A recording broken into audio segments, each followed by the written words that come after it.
Let's solve this kata, a wolf in sheep's clothing. I assume that you all read the instructions, and by just looking at examples we can see that the output consists of like just two messages, the first one and the second one. So straight away we can say that if the last element of the array is wolf, then we always need to return this message. And if it's not the last element, then we need to find out the index of this element. No, actually the index of the sheep element after this wolf. So let's start by implementing the first message, which is the easiest one. So so we need to find out if the wolf is the last element of Q, and if it is, we need to return this message here. We need to return this message. So let's dive in. In order to find if the wolf is the last element of Q, we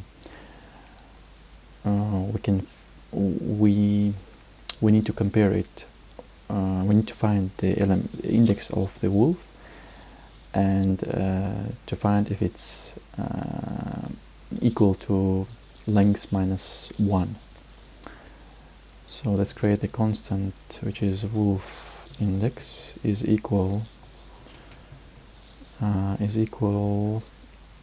Q dot index of wolf. So this will find the index of wolf, and then we need to compare if this wolf index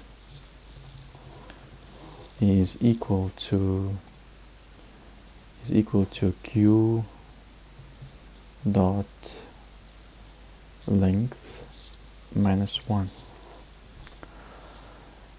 Yeah, so this will find out that it's a last element of the Q, right? So if it's the last one, we just return this message. Otherwise, what we need to do is we need to find index of wolf, which we already have. It's this one, and we need to find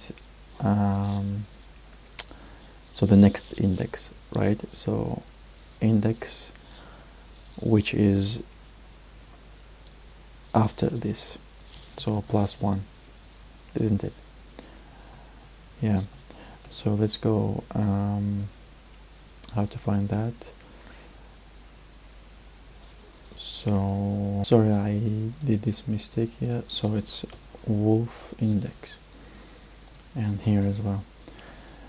So we need to return this message, isn't it? Otherwise, we need to return this message. Oops. Return this message, and we need to find this 1 or n, right? So this n will be a sheep index. So this n will be sheep index, which comes after wolf. So how to find that? So I create const sheep index. It's q dot length minus wolf index and minus 1. Minus 1, it's because the length starts from 1 and the index starts from 0. Yeah, so that should be it. Let's test that. Yeah, that's passed. Yeah, that's it, guys.